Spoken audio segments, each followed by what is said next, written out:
I was adjusting my dress in the bathroom mirror when my Uncle Bob looked me dead in the eye and said, those words that would haunt me for exactly 17 more minutes. Sarah, let's be honest here. You never really amounted to anything.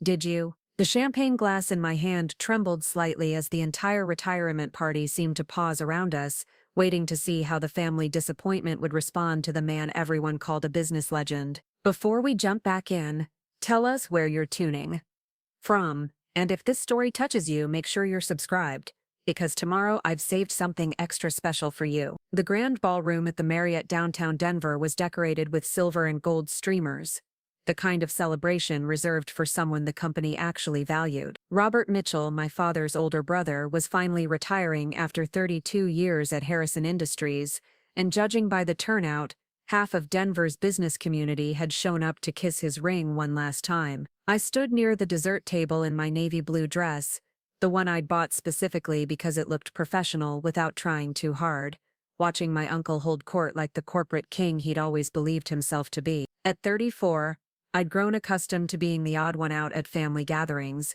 but tonight felt different. Maybe it was the way my cousin Kevin kept shooting me sympathetic glances from across the room, or how my sister Jessica had introduced me to her coworkers as my sister who does something with computers. Maybe it was my mother Carol's apologetic smile every time someone asked what I did for work, as if my career was something she needed to explain away rather than celebrate. I'd driven down from my apartment in Capitol Hill that morning, promising myself I'd stay for exactly 2 hours, make pleasant conversation and slip out before anyone could launch into their favorite topic, why I'd wasted my potential.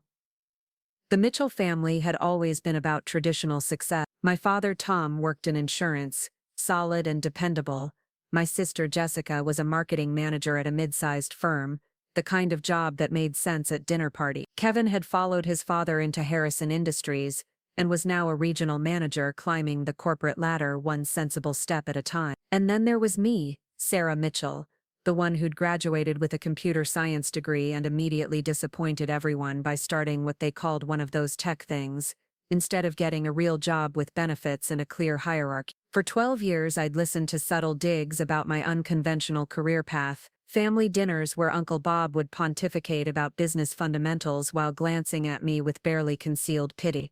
Holiday gatherings where relatives would ask if I was still playing around with websites, or when I planned to settle down into something stable. My mother had stopped bragging about my grades and achievements sometime around my sophomore year of college, right around the time I declared my major, and she realized I wasn't going to become a teacher or nurse like she'd hoped. The irony wasn't lost on me that I was standing in a room full of people celebrating my uncle's career in manufacturing and logistics, while I'd spent the last 5 years revolutionizing how companies like his operated.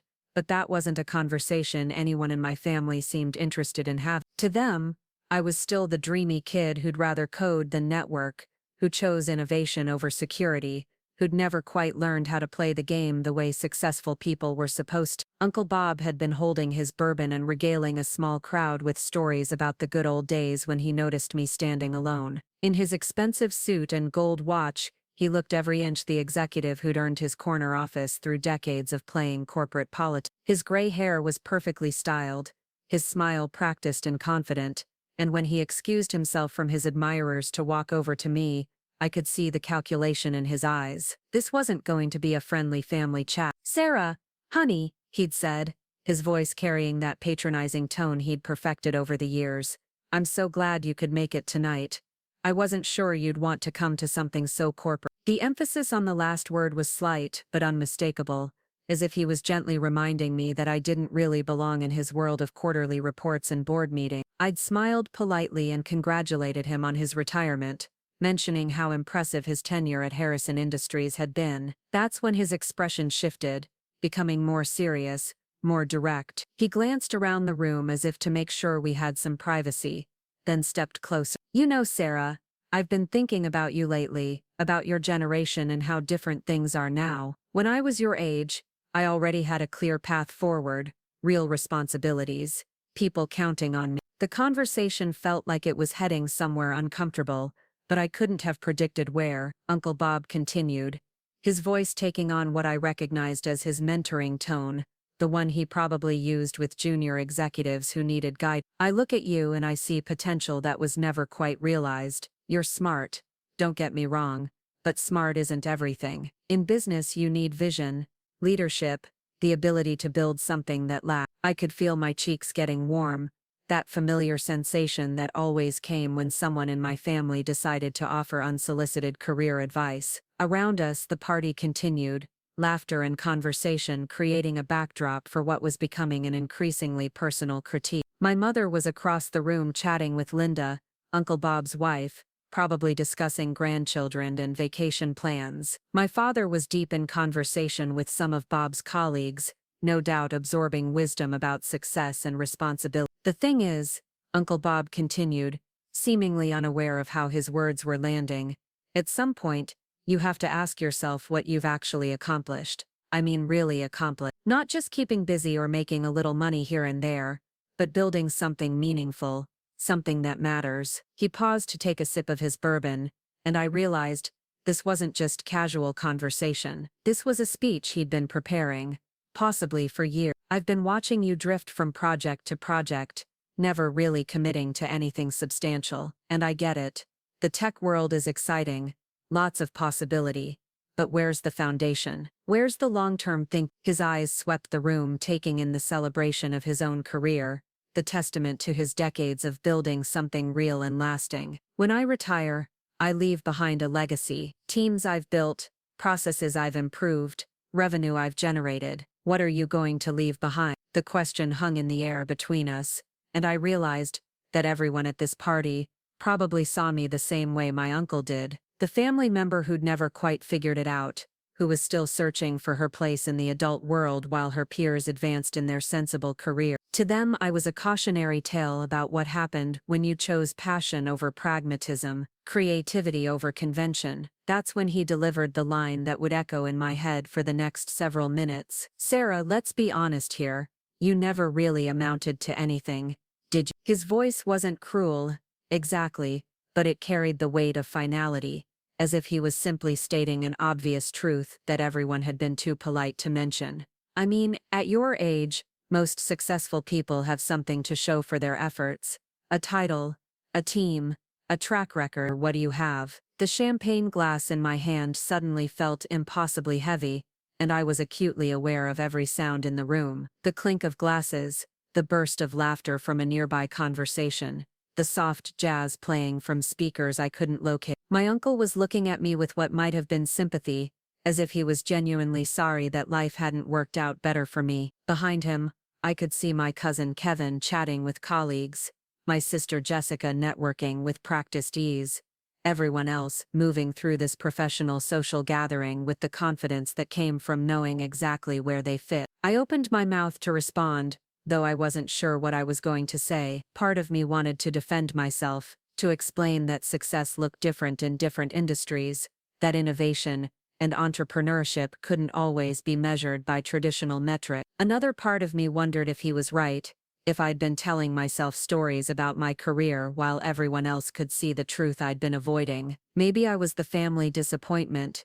the one who'd never learned how to translate potential into results. But before I could formulate a response, something shifted in the room. The conversations around us began to quiet, and I noticed people turning toward the main entrance. There was a subtle buzz of excitement, the kind that rippled through a crowd when someone important arrived unexpectedly. Uncle Bob noticed it too, his attention momentarily diverted from our conversation as he tried to see what was causing the commotion. A woman had entered the ballroom, and even from across the room, I could see she commanded attention effortlessly. She was probably in her early 50s, with silver-streaked black hair pulled back in an elegant chignon, wearing a tailored black suit that spoke of both authority and sophistication. She moved through the crowd with the kind of confidence that came from years of walking into room where everyone wanted to talk to her, and I watched as Harrison Industries employees began gravitating toward her like she was a magnet.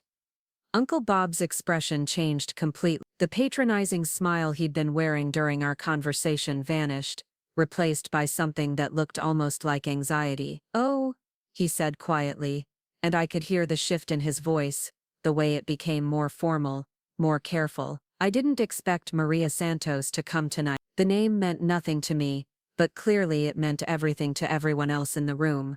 Conversations continued, but at a lower volume, and I noticed several people straightening their postures, checking their appearance, preparing for whatever interaction might be coming. Uncle Bob smoothed down his tie and cleared his throat, suddenly looking less like the confident retiree holding court, and more like an employee who'd been caught off guard. "I should go say hello," he murmured, already stepping away from me before he'd finished the sentence. The conversation about my lack of accomplishments was apparently forgotten, or at least postponed, in favor of whatever social obligations came with Maria Santos's unexpected presence. I watched him cross the room, his stride purposeful but not quite as confident as it had been moments earlier. Left alone by the dessert table, I found myself studying this woman who'd managed to shift the entire energy of the room, simply by walking into it. She was greeting people warmly but professionally, the kind of practiced social interaction that suggested she'd attended countless similar events. There was something familiar about her,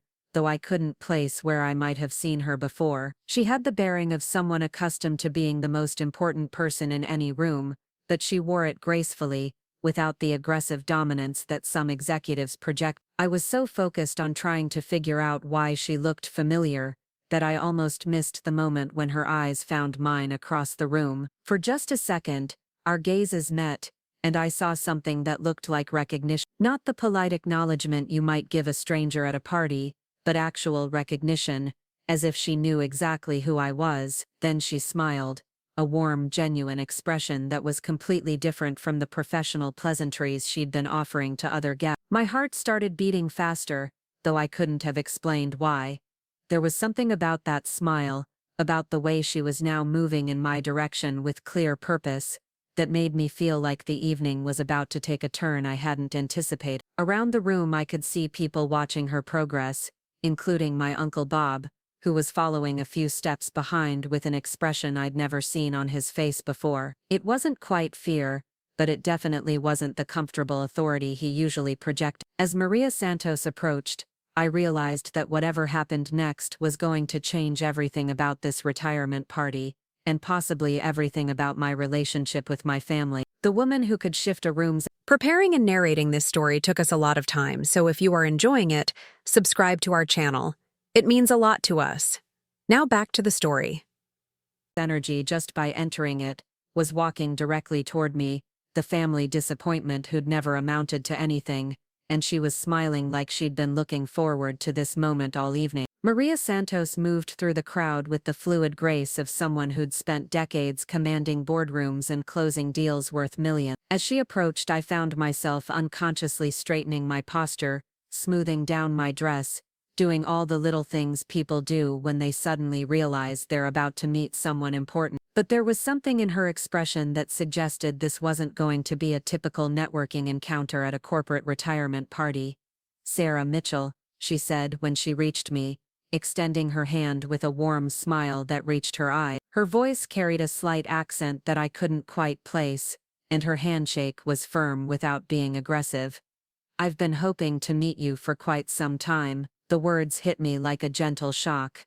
Not only did she know my name, but she'd been hoping to meet me at a retirement party where I was supposed to be the family member who never amounted to anything.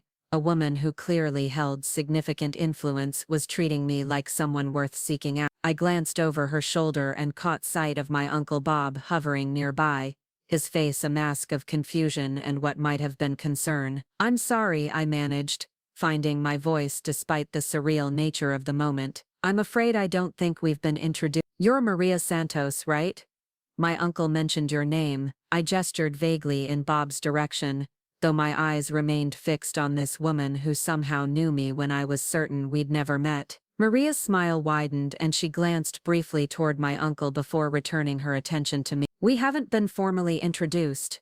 "No, but I know your work quite well. I've been following Mitchell Consulting Solutions for the past 18 months, actually. Your digital transformation projects have been making waves in circles you might not even realize." She paused, studying my expression with intelligent dark eyes. "I take it your family doesn't know about your recent successes." The question was gentle but pointed, and it made my cheeks flush with a mixture of embarrassment and something that felt dangerously close to vindication. Mitchell Consulting Solutions was my company, the business I'd built from nothing over the past 5 years, while my family dismissed my career as playing around with computers. I'd started small, working with local startups and small businesses, helping them modernize their operations and embrace digital technologies. But in the last 2 years, something had shifted. Bigger clients had started calling, Fortune 500 companies had begun reaching out, and suddenly, I was fielding requests for projects worth more money than my uncle probably made in several years at Harrison Industries, but I'd never talked about it with my family. How could I explain the complexity of what I did to people who still thought of technology as something mysterious and temporary? How could I describe landing a $2 million contract with a healthcare conglomerate to relatives who measured success by job titles and steady paychecks? So I'd kept quiet, letting them continue to see me as the dreamy kid who'd chosen an unconventional path, never imagining that anyone in a room like this would know my name or my work. They don't really understand what I do, I admitted, glancing around the ballroom at my relatives who were now watching our conversation with undisguised curiosity. To them, I'm still just playing around with websites and computers. It's easier to let them think that, than to try to explain enterprise software architecture or change management consulting. Maria nodded with understanding that suggested she'd encountered similar situations before. Family can be complicated that way. They form an image of who you are early on, and it becomes difficult for them to see past that image even when you've grown far beyond it. She gestured toward the crowd around us. Most of the people in this room have built their careers in traditional industries, following established paths. What you've done requires a different kind of vision, a willingness to create something entirely new. Her words were like oxygen to someone who'd been holding her breath for years. For so long, I'd wondered if my family was right, if I was just stubborn and unfocused, if I should have chosen a more conventional career path. But here was someone who clearly understood business, who moved in circles of real influence and authority, telling me that what I'd built was not only legitimate, but impressive. Your work with Meridian Healthcare last year was particularly brilliant, Maria continued, and I felt my eyes widen in surprise. The Meridian project had been one of my biggest contracts, a complete overhaul of their patient management systems, that had taken 8 months and a team of 12 specialists. It had been challenging, exhausting, and ultimately incredibly successful, but I'd never imagined that anyone outside the healthcare industry would have heard about it. How do you know about Meridian? I asked, genuinely curious now about who this woman was, and why she seemed to know more about my career than my own family did. I make it my business to know about innovative companies and the people who run them, Maria replied diplomatically. When someone is consistently delivering results like yours, word travels in the right circles. Your approach to digital transformation isn't just technically sound, it's strategically sophisticated. You understand that technology is just a tool. The real challenge is helping organizations change their culture and processes to make the most of that tool. Over her shoulder, I could see my family members watching our conversation with expressions ranging from confusion to outright shock. My mother was whispering something to my father, probably trying to figure out who this important-looking woman was, and why she was talking to me with such obvious respect. My sister Jessica had stopped mid-conversation with her networking contacts, and was staring at us with an expression I'd never seen before. Even my cousin Kevin, who usually treated me with friendly condescension, looked like he was trying to solve a puzzle. But it was my Uncle Bob's face that was the most revealing. He'd worked his way closer to our conversation, close enough to hear at least part of what Maria was saying, and his expression had shifted from confusion to something that looked almost like alarm. The confident executive who'd just finished lecturing me about my lack of accomplishments was now watching a conversation that seemed to contradict everything he thought he knew about his disappointing me. I should probably mention, Maria said, lowering her voice slightly as if sharing a confidence, that your reputation extends beyond just the healthcare sector. The logistics optimization work you did for Patterson Industries saved them close to $15 million in the first year alone. That kind of impact doesn't go unnoticed by other companies in similar situations. Patterson Industries. Another project I'd never discussed with my family, partly because the scope of it seemed too large to explain to people who thought my career involved building simple websites. Patterson had hired me to redesign their entire supply chain management system, a project that had required me to understand not just technology but global shipping, inventory management, regulatory compliance, and international trade agreements. It had been one of the most complex challenges of my career, and ultimately one of the most rewarding. "You really have been following my work," I said, feeling a mix of flattery and nervousness. It was wonderful to have someone recognize what I'd accomplished, but there was something about Maria's detailed knowledge that suggested this conversation wasn't entirely coincidental. "I told you I make it my business to know about people who are changing how business gets done," she replied with a smile that seemed to hold secrets. "The question is, what are you planning to do next? Because from where I'm standing, it looks like you've outgrown the consulting model. Someone with your track record and expertise should be thinking about larger opportunities, more substantial challenges." The words sent a little thrill through me, partly because they suggested possibilities I'd been afraid to consider. Over the past year, I'd started feeling restless with project-based consulting work. Each engagement was satisfying in its own way, but I found myself wanting something more permanent, more strategic. I wanted to be part of building something lasting rather than just fixing problems and moving on to the next client. "I've been thinking about that actually," I admitted. "The consulting work has been great, but I'm starting to feel like I want to be more involved in long-term strategy, in seeing projects through from conception to full implementation and beyond. There's only so much you can accomplish as an outside consultant, no matter how much trust you build with a client." Maria's eyes lit up with what looked like genuine interest. "That's exactly what I hoped you'd say, because I think there might be an opportunity that would interest you. Something that would let you use everything you've learned in consulting but with the authority and resources to really transform an organization." She paused, glancing around the room, as if making sure we still had some privacy. "But perhaps this isn't the right time or place to discuss it in detail." The suggestion that there might be a specific opportunity made my heart race, but before I could ask for more details,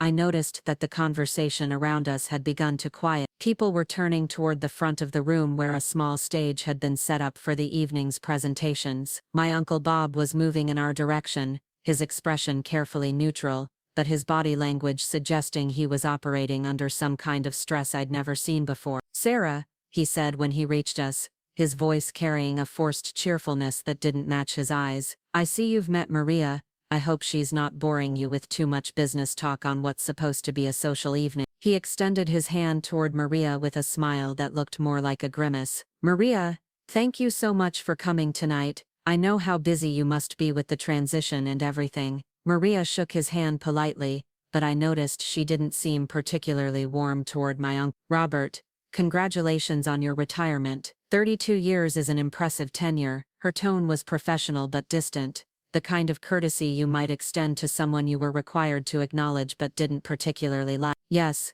well, it's been quite a journey," Uncle Bob replied, and I could hear the nervous energy beneath his words. "I'm sure you're eager to meet some of the other senior staff members. There are several people here tonight who've been with the company for decades, real institutional knowledge, you know." He was trying to steer Maria away from our conversation, that much was obvious, but she didn't seem inclined to be managed. Instead, she turned back to me with that same warm smile she'd been wearing throughout our entire exchange. "Sarah, I hope we can continue our conversation soon. I have a feeling we have a lot more to discuss." She pulled a business card from her jacket pocket and handed it to me. The cardstock was thick and expensive, with elegant typography that simply read, "Maria Santos, Chief Executive Officer," followed by contact information. "Please call me tomorrow if you're interested in hearing about that opportunity I mentioned." Chief Executive Officer. The words on the business card seemed to glow as I read them, and suddenly several pieces of a puzzle I didn't know I'd been solving clicked into place. Maria Santos wasn't just someone important in Denver's business community, she was the CEO of a major company, and given my uncle's obvious nervousness around her, combined with her presence at his retirement party, there was really only one company that made sense. "You're the new CEO of Harrison Industries," I said, the realization hitting me like a physical force. "That's why everyone was so excited when you walked in. That's why my uncle looks like he's about to have a panic attack." Maria's smile became more enigmatic, neither confirming nor denying my conclusion. "Like I said, We should definitely continue this conversation tomorrow. I have a feeling you'd find what I have in mind very interesting. She turned to my uncle, whose face had gone slightly pale. Robert, enjoy the rest of your party. I'm sure it will be a night everyone remembers. With that, she moved away from us, gliding back into the crowd with the same confident grace she'd displayed when entering the room. But now I understood why her presence had shifted the entire energy of the evening. She wasn't just attending my uncle's retirement party as a courtesy or professional obligation. She was the person who would be taking over his company, inheriting his legacy, determining the future of everything he'd spent 32 years building. And for some reason, I couldn't yet fathom, she'd sought me out specifically. She knew my work in detail, and she'd just handed me her business card with a suggestion that we discuss an opportunity that would interest me. My uncle stood beside me in silence for several long moments, both of us watching Maria's progress through the room. When he finally spoke, his voice was quieter than I'd heard it all evening, stripped of the confident authority he'd been projecting during his earlier lecture about my lack of accomplishments. "How long have you known Maria Santos?" he asked, and there was something in his tone that suggested the question was more loaded than it appeared.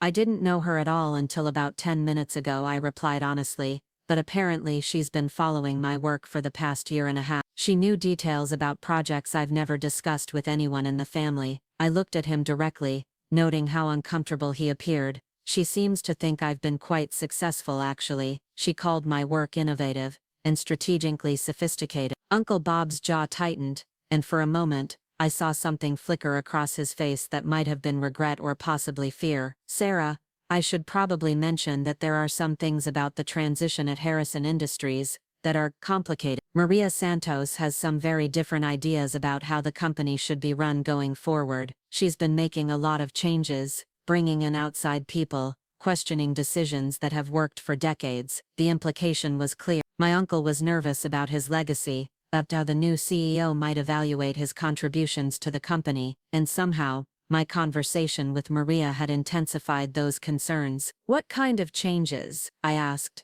though part of me was beginning to understand why Maria might have sought me out. "She's obsessed with digital transformation, modernizing everything, bringing in consultants to analyze processes we've been using successfully for years," Uncle Bob continued, his voice taking on a bitter edge. "She keeps talking about innovation and disruption, as if everything we built before she arrived was somehow inadequate. Digital transformation, modernizing processes, innovation and disruption. Those were exactly the areas where I'd built my expertise, the services that had made Mitchell Consulting Solutions successful with companies like Meridian Healthcare and Patterson Industries. If Harrison Industries was Maria's new company, and if she was planning the kind of comprehensive organizational overhaul my uncle was describing, then her interest in my work suddenly made perfect sense. "You think she's planning to hire me?" I said, the pieces falling into place with crystalline clarity. "That's why you look so worried. The new CEO of your company just spent 15 minutes telling your niece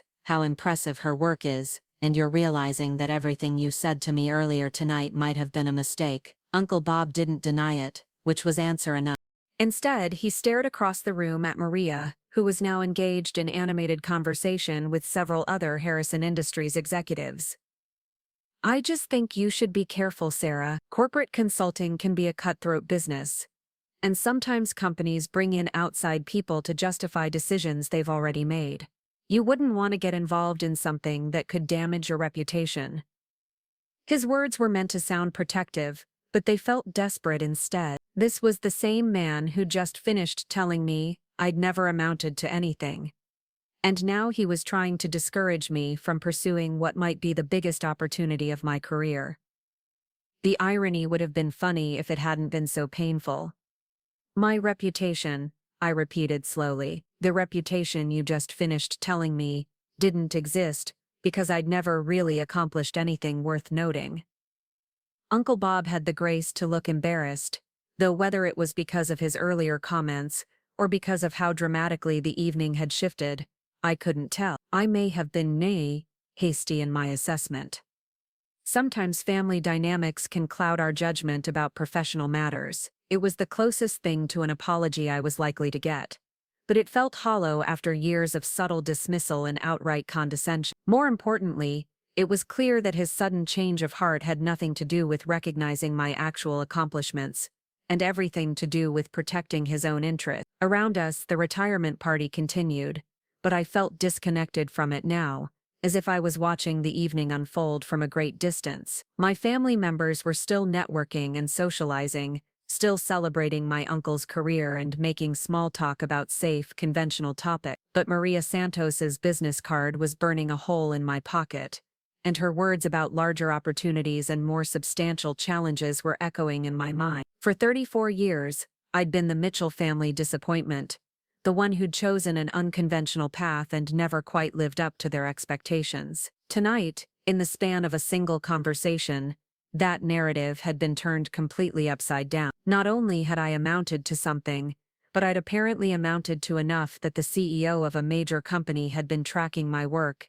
and wanted to discuss opportunities that could change everything. The question now was what I was going to do with that information. And looking at my uncle's worried face, at my family members who were still trying to figure out what they'd just witnessed, I realized that tomorrow's phone call with Maria Santos was going to be about much more than just a business opportunity. It was going to be about finally stepping fully into the professional identity I'd been building while everyone around me remained convinced I was still searching for my place in the world. But first, I had to get through the rest of tonight, and the growing realization that everything my family thought they knew about me was about to change in ways none of us could have anticipated. The retirement party that was supposed to be about celebrating my uncle's legacy was turning into something else entirely, and I had the distinct feeling that by tomorrow, nothing would ever be quite the same. The hotel room I'd booked at the Embassy Suites downtown felt like a sanctuary after the emotional whiplash of the retirement party. I'd left the Marriott ballroom an hour earlier than planned,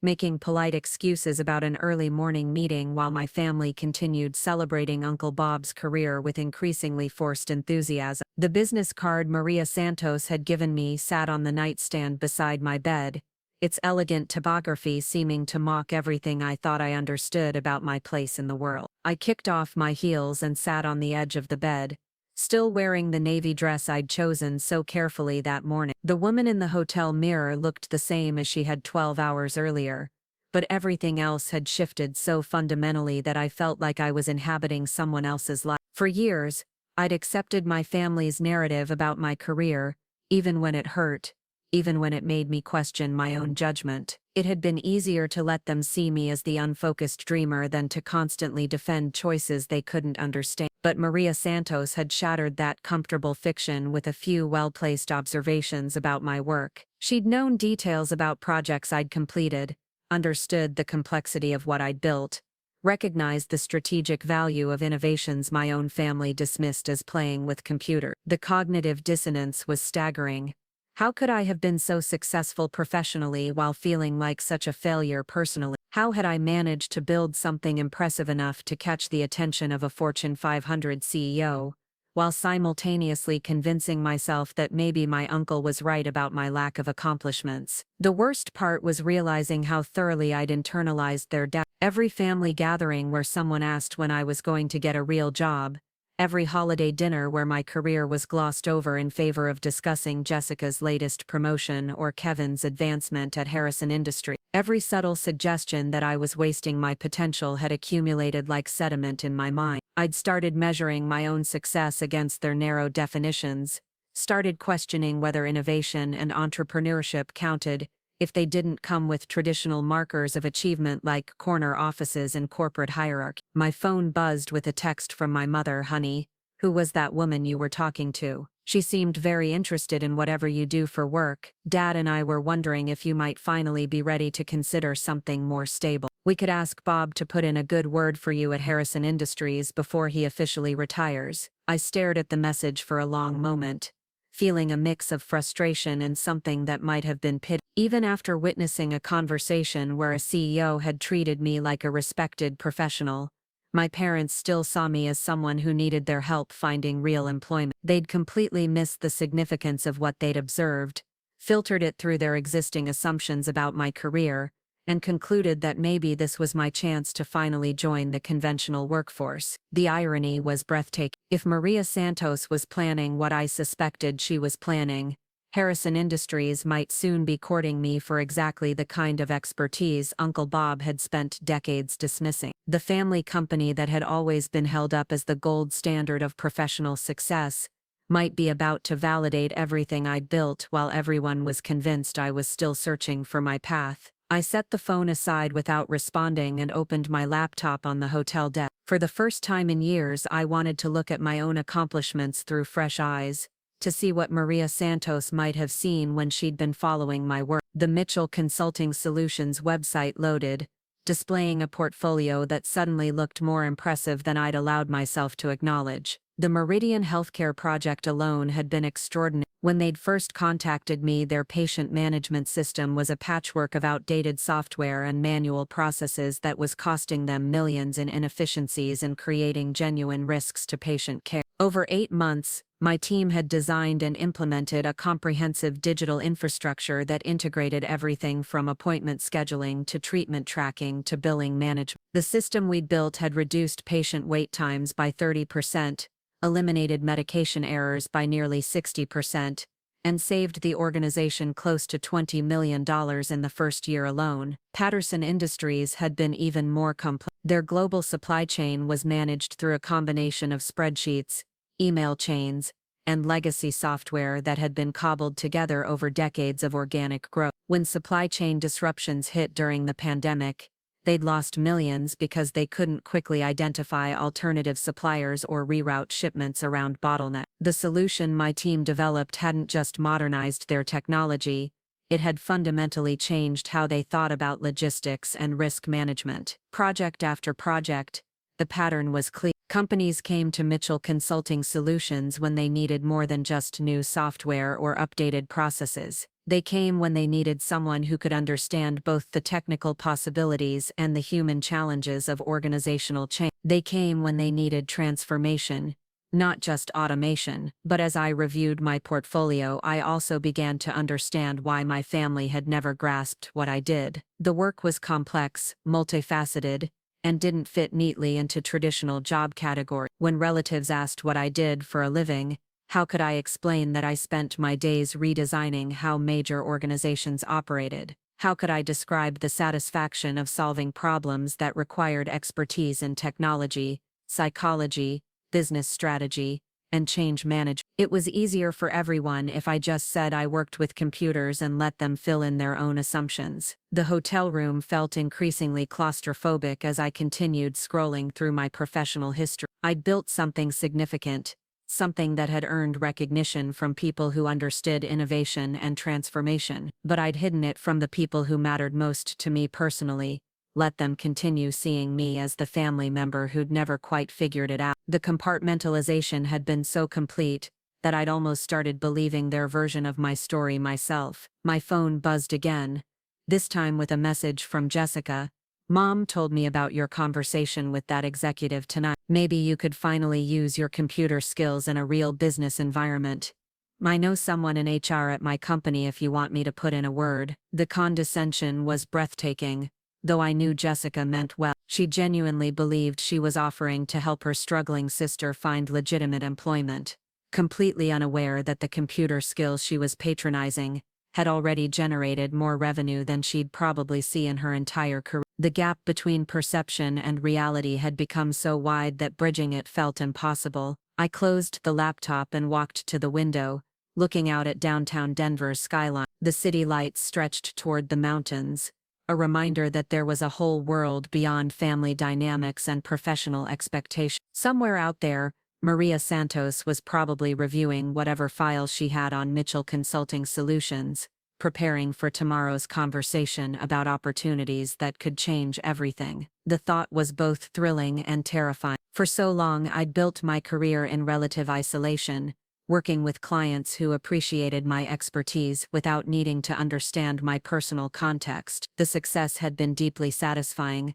but also lonely in ways I'd never fully acknowledged. There was something profound about having someone recognize your accomplishments, about being seen for what you'd actually built rather than what people assumed you were trying to build. But recognition came with its own complication. If Maria Santos offered me a position at Harrison Industries, if I stepped fully into the professional identity I'd been constructing in private, there would be no going back to the comfortable fiction that I was still finding my way. My family would have to confront the reality that their assessment of my potential had been catastrophically wrong. Uncle Bob would have to acknowledge that the niece he'd just finished lecturing about her lack of accomplishments was about to become someone with more authority and influence than he'd ever wielded. The prospect was both vindicating and sad. I'd wanted their recognition for so long, had craved validation from people whose approval had shaped my sense of self since childhood. But now that recognition might be coming, it felt hollow somehow. They wouldn't be acknowledging my achievements because they'd finally understood their value,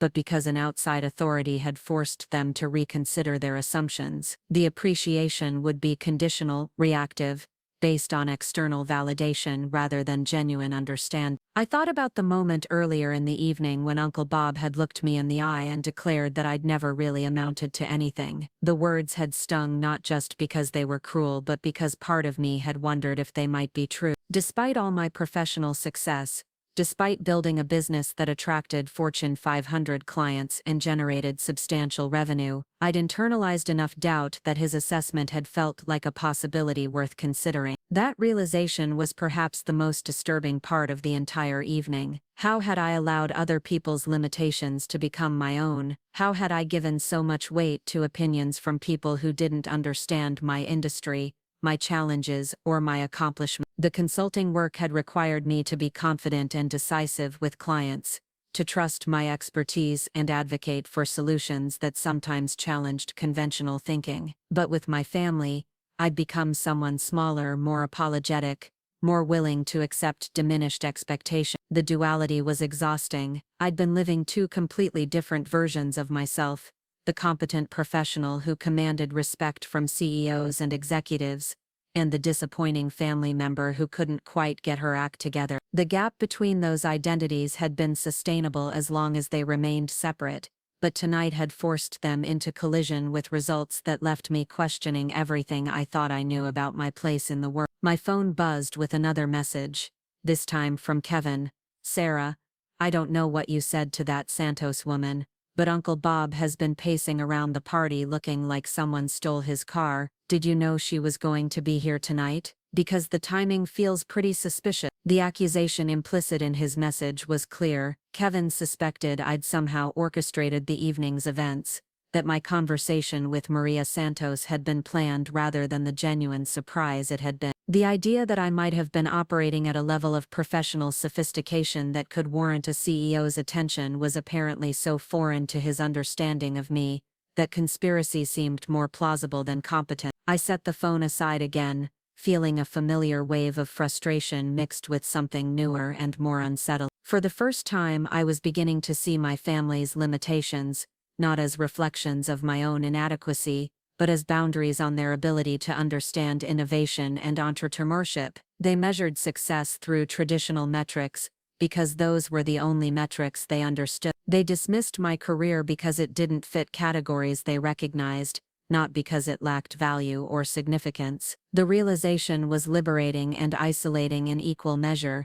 It meant I could stop questioning my own judgment, stop wondering if their concerns about my choices were justified. But it also meant accepting that the people I loved most might never truly understand what I'd built or why it mattered. The validation I'd craved from them might be impossible, not because I hadn't achieved enough, but because achievement itself looked different in my world than in theirs. Tomorrow's conversation with Maria Santos suddenly felt like more than just a potential career opportunity. It felt like a choice between two versions of my life, between continuing to minimize my accomplishments to avoid family discomfort and finally stepping fully into the professional identity I'd been constructing. The choice should have been obvious, but family bonds were complicated, and the approval I'd sought for so long was difficult to abandon even when it came at the cost of my own self-respect. The hotel room felt smaller with each passing hour, filled with the weight of decisions that couldn't be postponed much longer.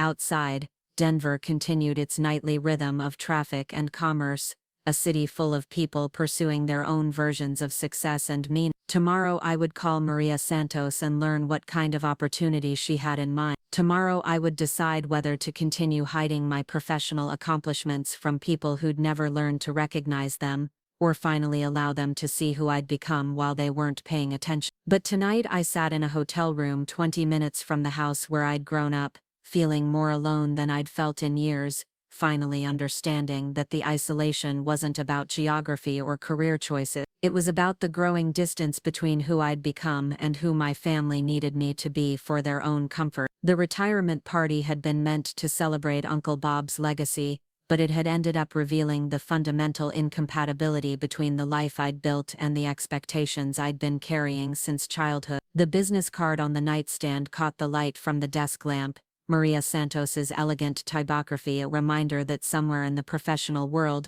people understood and valued what I'd created. The question now was whether I was ready to choose that recognition over the diminished but familiar place I'd always occupied within my family's hierarchy of success and failure. The call with Maria Santos came at precisely 9 o'clock the next morning, just as she'd promised. I'd been awake since 6, reviewing my portfolio one final time and trying to prepare for a conversation that could reshape everything about my professional future. Her voice was warm but businesslike when she greeted me, the same confident tone I'd heard at the retirement party, but with an added layer of focus that suggested this wasn't just a courtesy follow-up. "Sarah, thank you for making time to talk with me today. I hope you had a chance to think about our conversation last night, because I have a proposition that I believe could be transformative for both of us." She paused and I could hear the faint sound of papers rustling in the background. "I'm going to be direct because I respect your time and intelligence too much for elaborate courtship rituals. Harrison Industries needs someone with your expertise, and based on everything I've learned about your work, you need a platform that matches your capability." The words sent a thrill through me that I tried to keep out of my voice. "I'm definitely interested in hearing more about what you have in mind. Your timing is interesting, given that my uncle just retired from Harrison Industries, and seemed to think the company was functioning perfectly well without any outside consultation." Maria's laugh was knowing and slightly sharp. "Your uncle represents exactly the kind of thinking that's been holding Harrison Industries back for the past decade. 32 years of doing things the same way, of resisting innovation because the old methods seemed adequate, of measuring success by quarterly profits rather than long-term sustainability." Her tone became more serious. "The board brought me in specifically because they recognized that the company needed fundamental transformation, not just minor adjustments around the margin." She went on to explain that Harrison Industries was facing challenges that Uncle Bob's generation of executives had been either unwilling or unable to address: digital disruption in the logistics industry, supply chain vulnerabilities exposed by recent global events, and increasing customer demands for real-time tracking and customization that their current systems couldn't support. The company was profitable but stagnant, successful by yesterday's standards but unprepared for tomorrow's reality. "What I'm offering you," Maria continued, "is the position of Chief Digital Officer, reporting directly to me, with authority over technology strategy, process innovation, and organizational transformation. It's not a consulting engagement where you implement solutions and move on. It's an opportunity to lead permanent change within a major corporation, to build systems and cultures that will define how business gets done for the next 20 years. Chief Digital Officer." The title hung in the air between us, carrying implications that made my heart race. It wasn't just a job offer, it was validation of everything I'd been building with Mitchell Consulting Solutions. Recognition that my expertise had value beyond project-based consulting. It was also, I realized with growing excitement, the perfect revenge against every family member who'd ever suggested I should get a real job. "The compensation package reflects the importance of the role," Maria added, naming a salary figure that was nearly double what I'd earned in my best consulting year, plus equity options that could be worth millions if the transformation succeeded. "But I'm not trying to buy your services, Sarah. I'm trying to offer you the chance to prove that innovation and strategic thinking can create more value than decades of conventional management." The irony was so perfect it almost felt scripted. Uncle Bob had spent the previous evening lecturing me about my lack of accomplishments while standing in a room, celebrating his retirement from the very company that was now courting me for a position more senior than any he'd ever held. The family business that had always been held up as the pinnacle of professional achievement, was about to become the vehicle for demonstrating everything they'd failed to understand about my career. "There is one consideration I should mention," I said carefully, wondering how much Maria knew about my family connections to Harrison Industries. "My relationship with your predecessor might create some interesting dynamics if I accept this position. I'm not sure how the transition would be perceived by people who knew Robert Mitchell and have certain assumptions about his niece's capabilities." "Oh, I'm counting on those interesting dynamics," Maria replied with unmistakable satisfaction. "One of the biggest challenges in organizational transformation is overcoming entrenched thinking. And nothing challenges entrenched thinking quite like having yesterday's conventional wisdom proven inadequate by today's innovative solutions. Your family connection doesn't concern me, Sarah. If anything, it makes the appointment more powerful because it demonstrates that merit and results matter more than traditional career paths or established relationships." She explained that she'd already anticipated potential resistance from Harrison Industries veterans who might view my appointment as nepotism or inexperience. Her strategy was to let my work speak for itself, to give me the authority and resources to implement changes that would produce measurable results within the first 6 months. Success would silence critics more effectively than any political maneuvering or defensive explanation. "I want you to know,"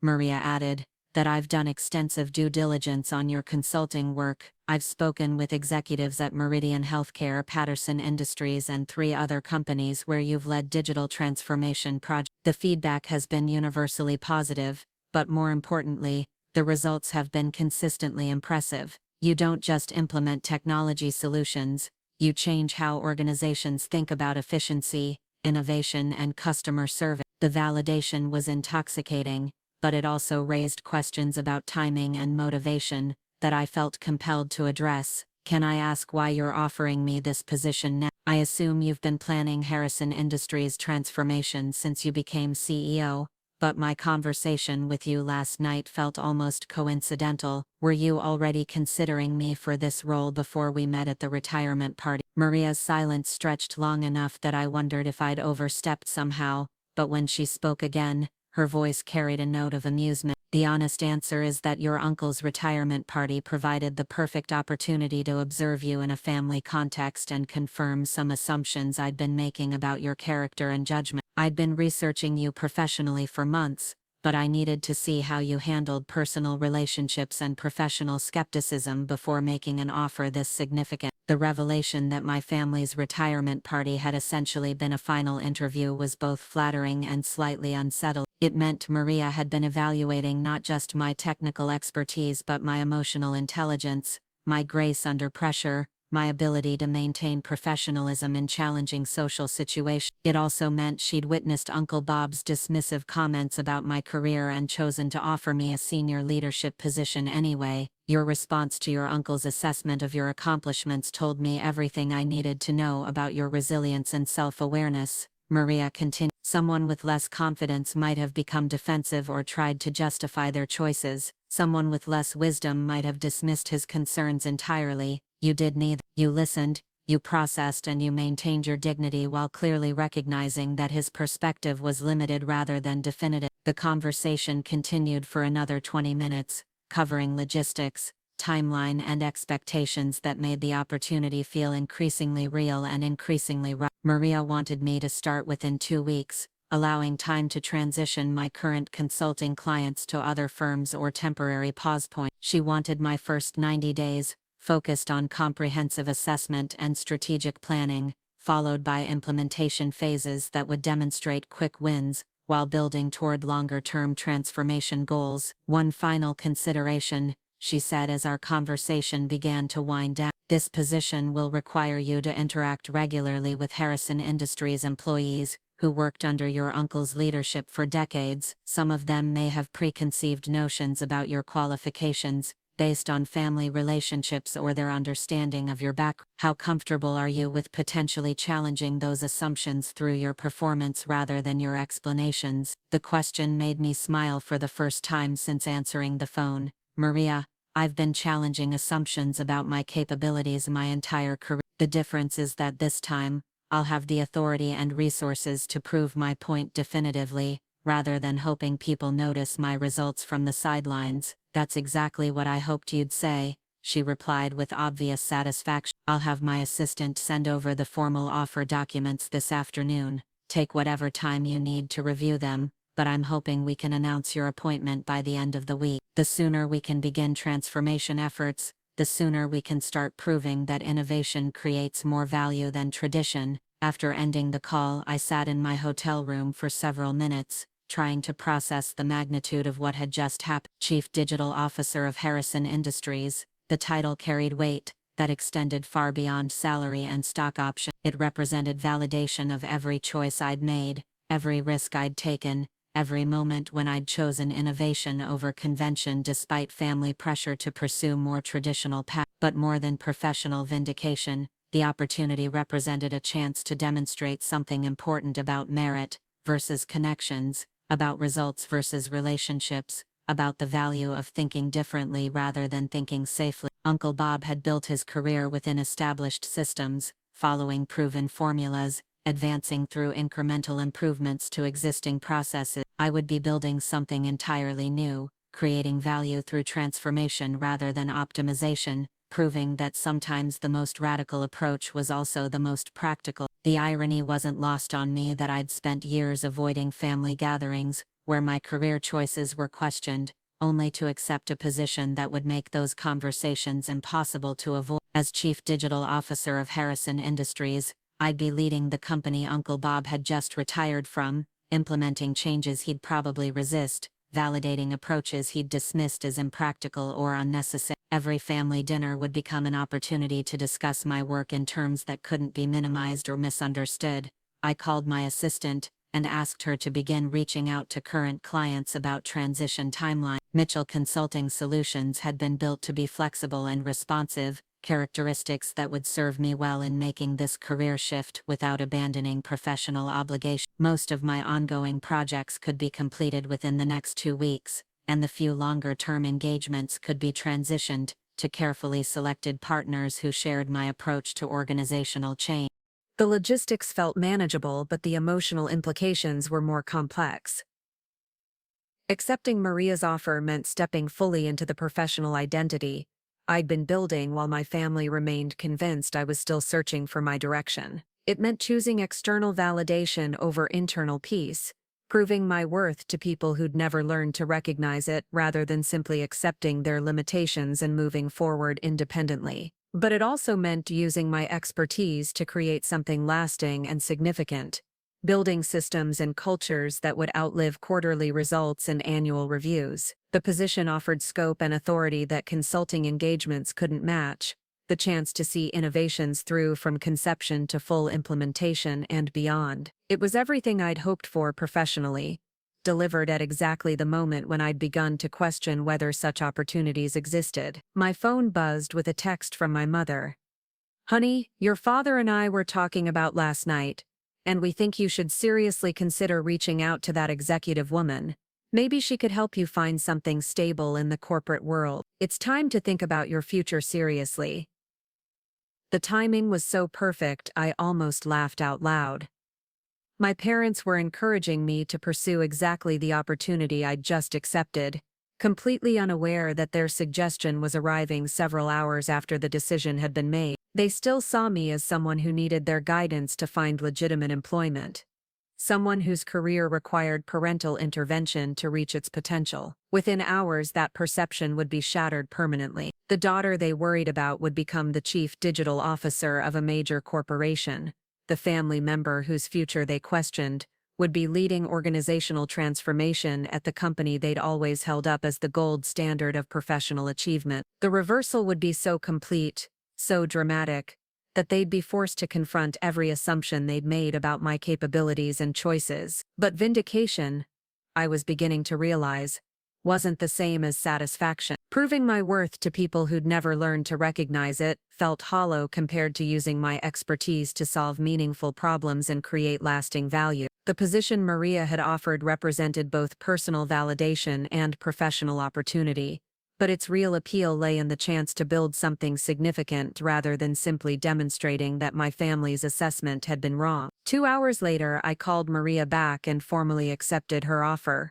Her assistant would handle press releases and internal announcements, ensuring that news of my appointment reached Harrison Industries employees and Denver's business community simultaneously. The timing meant Uncle Bob would learn about his niece's new position the same way everyone else did, through official channels rather than family communication. The symmetry felt appropriate somehow. He'd made his assessment of my accomplishments in a public setting, surrounded by colleagues and family members who'd witnessed his confident dismissal of my potential. Learning about my appointment in an equally public context seemed like a fitting conclusion to a relationship that had been shaped by professional skepticism and personal condescension. The retirement party had been intended to celebrate Uncle Bob's legacy, to honor decades of steady leadership and incremental progress within established systems. Instead, it had become the launching point for demonstrating that innovation and transformation could create more value than tradition and convention. The evening that was supposed to mark the end of his influence at Harrison Industries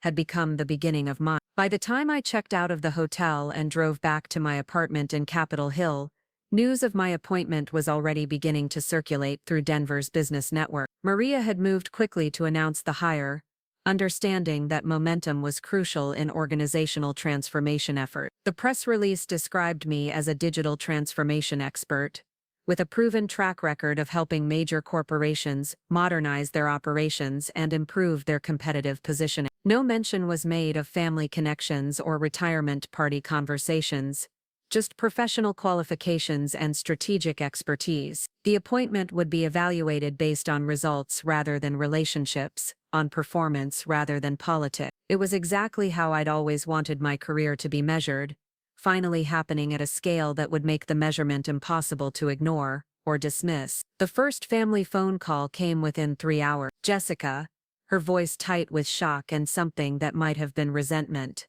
"Sarah, Mom just called and said you got some kind of executive position at Uncle Bob's company. Is that true? Because it seems like a pretty big coincidence that this happened right after his retirement party." The suspicion in her voice was unmistakable, the implication that I'd somehow manipulated events to create an opportunity that couldn't have been earned through merit alone. It was easier for her to believe in conspiracy than competence, more comfortable to assume political maneuvering than professional excellence. The response revealed everything about how thoroughly my family had internalized their assumptions about my capability. "It's true," I replied simply, not offering explanations or justifications that wouldn't be understood anyway. "I start in 2 weeks as Chief Digital Officer, reporting directly to the CEO. It's an exciting opportunity to use everything I've learned in consulting to create lasting organizational change." The silence that followed lasted long enough that I wondered if the call had been dropped, but finally Jessica spoke again, her voice careful and controlled. "Well, congratulations, I guess. That's certainly unexpected. I'm sure Uncle Bob will be interested to hear about this development." Uncle Bob's reaction when it came was everything I'd expected and nothing I was prepared for. He called that evening, his voice carrying emotions I'd never heard from him before. Not anger exactly, but something deeper and more complicated, a mixture of shock, grudging respect, and what might have been regret. "Sarah, I owe you an apology," he said without preamble, skipping past pleasantries and small talk. "I clearly misjudged your accomplishments and your potential. Maria Santos wouldn't have offered you a position like this unless you'd earned it, and I should have recognized that long before last night." The apology was more than I'd expected, but it felt strange somehow, as if it was motivated more by external validation than genuine understanding. He was apologizing because Maria Santos had forced him to reconsider his assessment, not because he'd developed new appreciation for innovation and entrepreneurship. The recognition was conditional,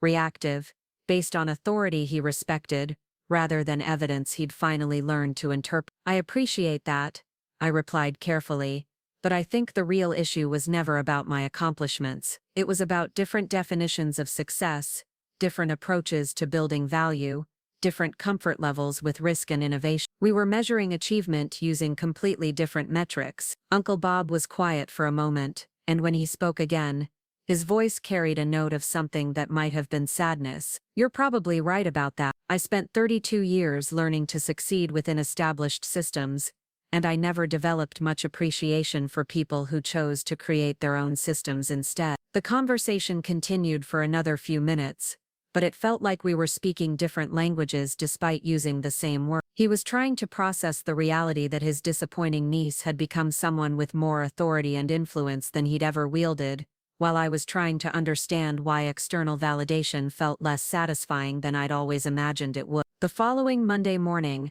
I walked into Harrison Industries headquarters for the first time as an employee rather than a visitor. The building was exactly as I remembered from childhood visits, all glass and steel and corporate efficiency, but now I was seeing it through the eyes of someone who would be responsible for transforming how it operated. Maria had arranged for me to have a corner office on the executive floor, with windows overlooking downtown Denver and conference space for the team I'd be building over the coming month. The first day was a whirlwind of introductions, briefings, and strategic sessions that made the scope of the transformation challenge both exciting and daunting. Harrison Industries had been profitable through conventional approaches, but profitability wasn't the same as optimization, and optimization wasn't the same as innovation. The company needed fundamental changes to everything from inventory management to customer communication to supply chain coordination. But as I settled into my new role, reviewing systems and processes that Uncle Bob had helped build over decades of steady leadership,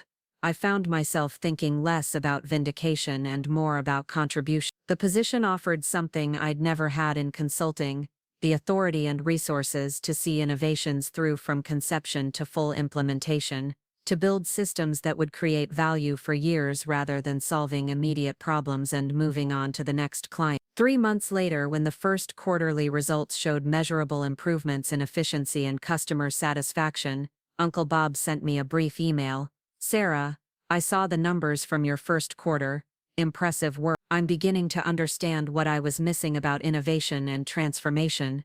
Keep it up." It wasn't a complete reversal of decades of skepticism, but it was acknowledgement that results spoke louder than assumptions, that merit mattered more than traditional career paths, that sometimes the most unconventional approaches produced the most conventional measures of success. The validation felt different than I'd expected, less personally satisfying but more professionally meaningful.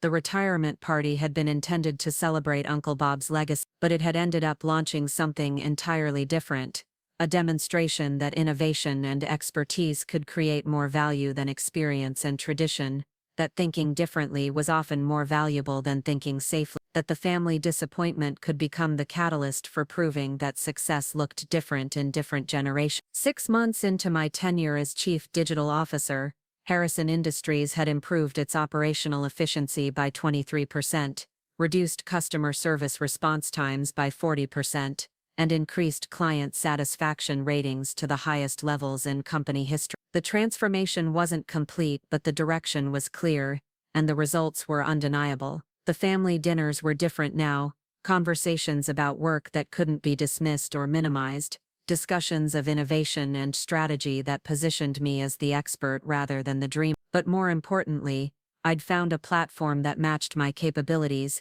an opportunity to use everything I'd learned in consulting to create something lasting and significant. The woman who'd been holding her champagne glass when Uncle Bob declared she'd never amounted to anything had become the Chief Digital Officer leading organizational transformation at his former company. The timing had been perfect, the irony complete, and the vindication thorough. But the real satisfaction came not from proving family members wrong but from finally finding a professional home that valued innovation as much as tradition, transformation as much as optimization, and results as much as relationship. The morning after accepting Maria Santos's offer, I woke with a clarity I hadn't felt in years. The hotel room's generic beige walls and mass-produced artwork suddenly looked different, not like temporary shelter from family disappointment, but like the last night of one chapter before beginning another entirely. For 34 years I'd carried the weight of other people's expectations and limitations, measuring my success against their narrow definitions of achievement. Today that burden was lifting in ways I'd never imagined possible. I ordered room service coffee and opened my laptop to begin the delicate process of transitioning my consulting clients. Each project represented relationships I'd built carefully over months or years, trust earned through consistent results and professional integrity. The irony wasn't lost on me that I was about to leave behind the work that had finally proven my capabilities to pursue an opportunity that would make those capabilities impossible to ignore or dismiss. Mitchell Consulting Solutions had been more than just a business. It had been proof that innovation and expertise could create value even when traditional gatekeepers didn't understand or appreciate the approach. But the consulting model had limitations that I'd begun to feel acutely over the past year. No matter how successful a project, no matter how dramatic the improvements I helped clients achieve, I was always an outsider implementing temporary solutions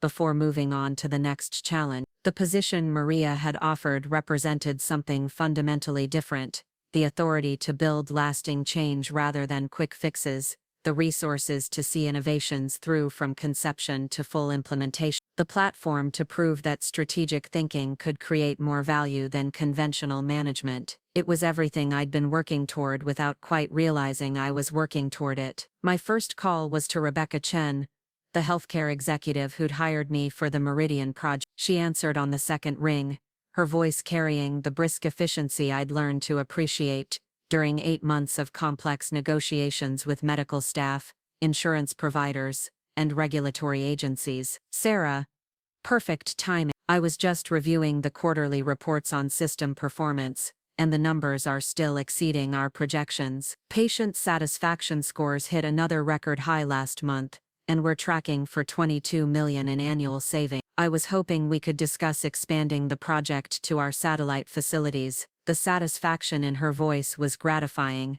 but it also made what I had to say more difficult. "Rebecca, that's exactly why I'm calling, though not for the reason you're expecting. I need to let you know that I'll be transitioning away from consulting work over the next 2 weeks. I've accepted a permanent position that will require my full attention, but I want to make sure Meridian has everything needed to continue the expansion without interruption." The silence that followed was long enough that I wondered if the connection had dropped, but finally Rebecca spoke again, her tone shifting from business efficiency to genuine curiosity. "A permanent position?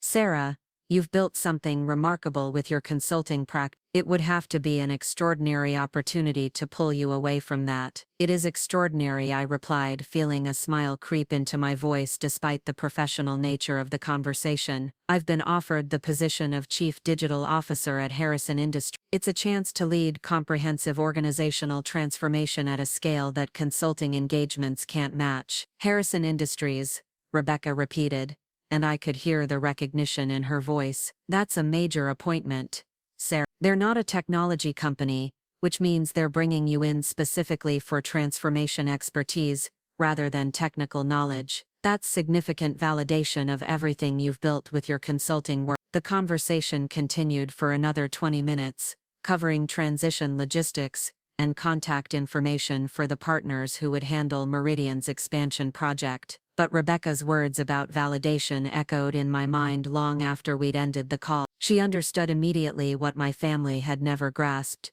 that being recruited for organizational transformation at a traditional manufacturing company represented recognition of strategic expertise, not just technical skill. Similar conversations with other clients followed throughout the morning, each one reinforcing my decision while highlighting the professional relationships I'd be leaving behind. These were people who'd trusted me with their most complex challenges, who'd seen innovation create measurable value, who'd learned to appreciate approaches that conventional consultants couldn't provide. Their understanding of what I'd accomplished stood in stark contrast to my family's persistent confusion about my career choices. By noon, I'd arranged smooth transitions for every active project, identified capable partners to handle ongoing relationships, and begun the process of formally dissolving Mitchell Consulting Solutions as an active business entity. The company had served its purpose, providing both professional fulfillment and financial success, while teaching me lessons about innovation, leadership, and organizational change that no traditional career path could have offered. The afternoon brought a different kind of challenge, deciding how and when to inform my family about the position I'd accept. Maria's assistant had already begun preparing press releases and internal announcements that would make my appointment public within 48 hours, which meant I had a narrow window to control how the news reached relatives who still believed I was drifting through an unfocused career. I started with a text to my parents, keeping the message brief but definitive. I wanted you to know that I've accepted a position as Chief Digital Officer at Harrison Industries, reporting directly to the new CEO. The official announcement will be public tomorrow, but I wanted you to hear it from me first. The response came within minutes, my mother's voice breathless with confusion and excitement when she called, "Sarah, honey, what does this mean?" Chief Digital Officer sounds very important, but I thought you were doing freelance computer work. How did this happen so quickly? The question revealed everything about how thoroughly my family had misunderstood my professional development over the past 5 years. To them, the appointment seemed sudden and unexpected because they'd never bothered to understand what I was building with Mitchell Consulting Solutions. They'd categorized my work as freelance computer services and never looked deeper, never asked about the complexity of the projects or the significance of the clients. "Mom, I haven't been doing freelance computer work for years," I explained patiently. "Mitchell Consulting Solutions specializes in digital transformation for major corporations. I've been helping companies modernize their operations, improve efficiency, and adapt to changing market conditions. Harrison Industries hired me because they need exactly that kind of expertise." The silence that followed suggested she was processing information that didn't fit her existing understanding of my career. When she spoke again, her voice carried a note of something that might have been pride mixed with bewilderment. "But how did they even know about your work? I mean, if you were so successful, why didn't you ever talk about it at family dinner?" The question cut deeper than she probably intended, highlighting years of conversations where my career had been dismissed or minimized, where I'd learned that enthusiasm about my accomplishments was met with polite indifference, or subtle suggestions that I should consider more traditional paths. I'd stopped sharing professional victories because sharing them felt like speaking a foreign language to people who couldn't translate innovation into terms they recognized. I didn't talk about it because every time I tried to explain what I was doing, the conversation turned into advice about finding something more stable or conventional. I replied gently, "It became easier to let you think I was still figuring things out than to keep defending choices you didn't understand." The admission hung in the air between us, carrying years of accumulated frustration and missed opportunities for genuine connection. My mother was quiet for a long moment, and when she spoke again, her voice was smaller, more uncertain. "I think we may have misunderstood some things about your work. Your father and I always worried that you were taking too many risks, that you needed something more secure. We never realized you were building something so substantial." The conversation continued for another 30 minutes, covering logistics and timeline details that felt surreal to discuss with someone who'd spent years encouraging me to abandon the very career path that had led to this opportunity. But beneath the practical questions, I could hear my mother grappling with a fundamental shift in her understanding of who I was professionally and what I'd accomplished while she wasn't paying attention. Similar conversations with Jessica and Kevin followed, each revealing different aspects of how my family had constructed their narrative about my career. Jessica's response carried undercurrents of resentment that suggested she'd always seen my unconventional choices as implicit criticism of her more traditional path. Kevin seemed genuinely confused about how someone he'd categorized as the family dreamer had suddenly leapfrogged into a position more senior than any he'd achieved, despite following established corporate hierarchies. But it was Uncle Bob's call that arrived late that evening, his voice carrying emotions I'd never heard from him before. Not anger or dismissal, but something closer to genuine bewilderment, mixed with what might have been "Sarah, I just heard about your appointment from 3 different people in the industry. Maria Santos doesn't make hiring decisions lightly, especially not at the executive level. I owe you more than an apology. I owe you recognition that I fundamentally misjudged your capabilities and your accomplishments." The words were more than I'd expected from someone who'd spent decades dismissing innovation as unnecessary complexity. But they also felt strange somehow. His recognition was coming not from finally understanding what I'd built, but from external validation he couldn't ignore or rationalize away. The apology was motivated by Maria's authority rather than appreciation for entrepreneurship and strategic thinking. "I appreciate that," I replied carefully, but I think the real issue was never about my specific accomplishments. We were operating from completely different definitions of success, different comfort levels with risk and innovation, different approaches to creating value. Uncle Bob was quiet for a moment, and when he spoke again, his voice carried a note of something that might have been regret. You're probably right about that. I spent 32 years learning to succeed within existing systems, optimizing processes that were already proven, managing risk by following established precedents. I never developed much appreciation for people who chose to build their own systems instead of working within existing ones. The conversation revealed the fundamental gap that had always existed between us, not just about my career but about approaches to business and life more generally. He'd built his success through incremental improvements to established processes, while I'd chosen to create entirely new approaches to persistent problems. Both strategies could work, but they required different skills, different risk tolerances, and different definitions of achievement. The thing is, Uncle Bob continued, watching Harrison Industries over the past few months has shown me that incremental improvement isn't enough anymore. The market is changing too quickly, customer expectations are evolving too rapidly, technology is advancing too dramatically for conventional approaches to remain competitive. Maybe what you've been doing all along is exactly what companies like Harrison Industries need to survive. The admission was remarkable coming from someone who'd spent decades advocating for conventional wisdom and established practices. It suggested that external circumstances were forcing him to reconsider assumptions about innovation and transformation